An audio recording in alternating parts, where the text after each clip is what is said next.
Love will kill you. Ay, may singer na kami. Dinagdagan ng aming trabaho. Ayan. Dumami pa. Pula ng aming kamay.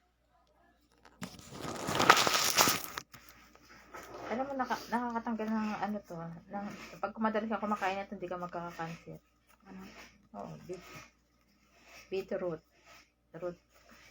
Ang ganda. Para nakakaganda ng kutis. Charot. Ipahid ko kaya sa mukha ko to. Gaganda kaya. Mama, hadi. Bigay mo yung kutsilyo. Ginagamit ko eh. Eh, gagamitin niya. Sabihin? Paano gagawin mo? Wala na siyang kutsilyo. Yan yung paborito niya. Yung paling na yun. Bunso, ikaw taga-alis ng ano? Yung ganito, oh. Para si Jet ang gagawin niya. Ay, may bibili siya. Ayan pa rin. Ay, tapos ka na.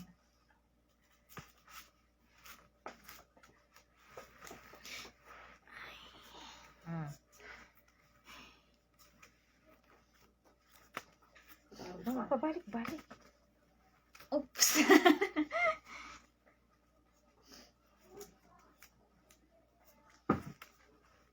Daming trabaho. Busy.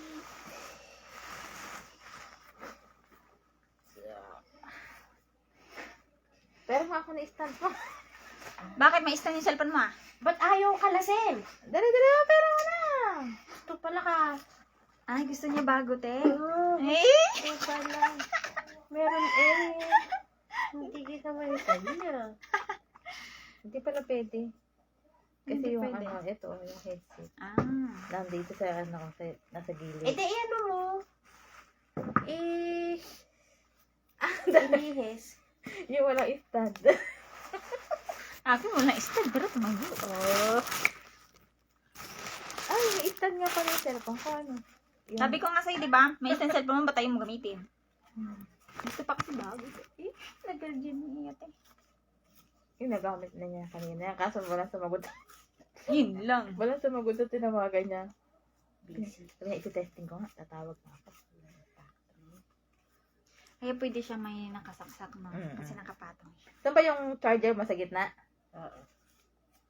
Okay lang. Bakit sa gilid di siya pwede? Kailangan gitna? Ililihis mo. Nilihis mo. Eh, syempre, yung patungan. Eto, gitna, oh. Kaya okay Ang lang. akin din gitna.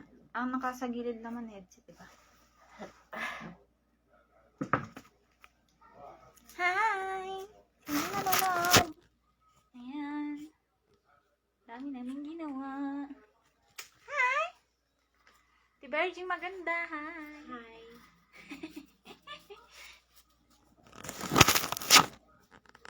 Ito naman ang aming magandang isa. Hi, Dudette! Ay, suplada, oh, suplada.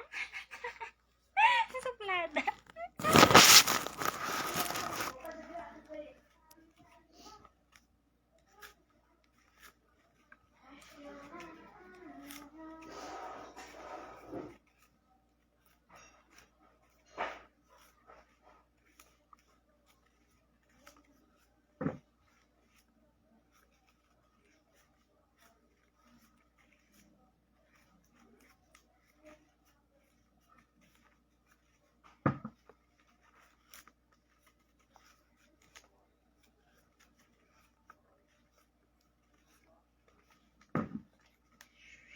Papakita na kay Baho na siya nagkagawa. Siyempre. Pakitang gilas. Ay, pakita mo ang kabayo. Why? Ho. Alam na tayo Oh. naghihiwa. Nagbalat. Ba't kakabilis naman nakabalat ng nanay ko? Eh, nakaupo lang dito. Baka kanina pa siguro ginawa. Ho? Why? Tapos ito, bigla na naman, hinihiwa niya. Aba, nabalatan na naman. Kabilis na. Ano naman yun? Nagtatanga-tangahan lang.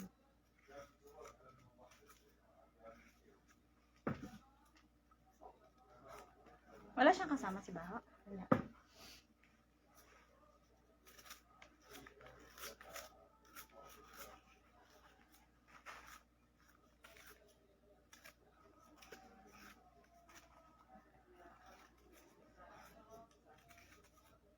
Why?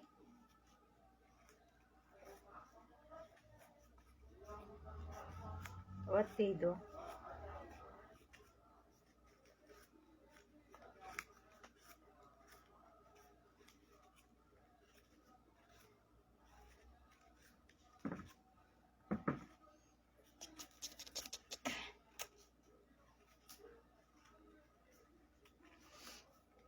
Pinagbukod-bukod ko ito isa-isahin lang dito. Kaya, Mga balita. kaya naman po. Ay,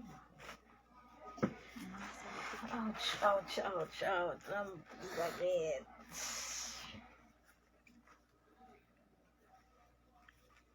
dami pera bisita. Ano? Hmm? Dami pera. Siyempre, yung anak niya ay doon na nagtatrabaho sa mas malaking sa Baka naman na ibenta na yung bahay nila saan. Yung talaga daw ang madam pera. Kaya nagkapera. Tsaka isa mga magraramadan na kailangan din niya mabili.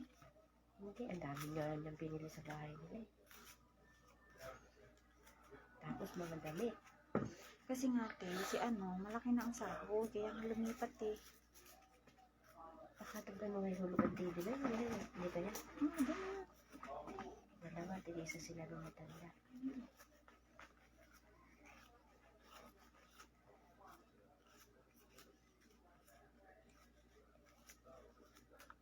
Dapat ang bili na vacuum.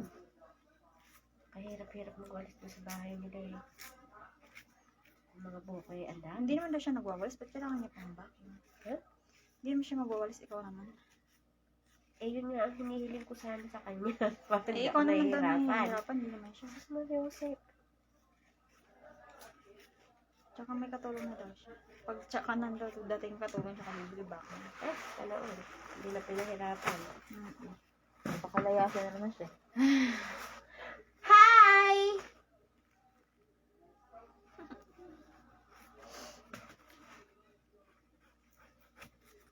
Hi! May dugo na yung kutsilyo.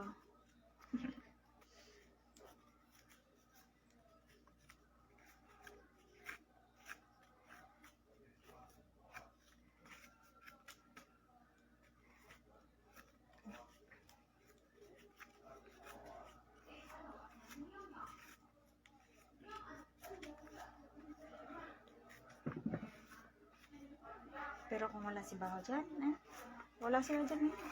Nasa galaan. Mainap pa kay Alasin. Nang alang nagkakalat eh. Pagdating na lang ng kalat. Mamaya lilipitin na naman yun. Eh, pag Sabado, bibisita naman kayo. Oo! Tsaka linggo! Sino? Ate sino pa? Yung mag-iina. Tapos si ano, Amira. Buti nga, wala na yung malaking babae. Ewan ko, isang buwan ko nang di nakikita. Baka nang bakasyon yun. Baka, pati yung may dalawang anak na tambak. Nung isang gabi, ang bisita namin si Mama Rolly. Aba, alas 10 na napunta dyan. Umuwi alauna yan.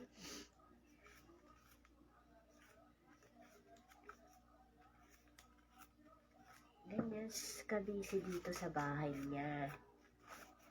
Sa linggo, maglilinis na makikita. Ay, sa linggo. Ibang bahay naman nilinisin. Ay, sakit sa likod. Haggard na yung mga mukha namin. Ang daming trabaho. Sobra-sobra kami sa exercise. Nananakit na nga ang mga katawan. Wala tagahilot. Massage. Asawa, iba ng asawa. Kaya nga, stress na nga dito. Ini-stress pa ng mga asawa. Stress na nga dito yung stress sa asawa. Ano bang klaseng mga asawa yan? Nakakaasawa. Asawa na. Asawa, nakakasawa.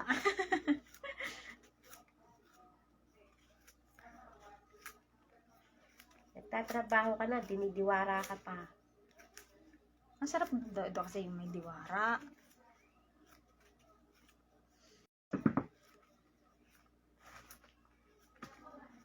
Ba't lagi yung nagagalit?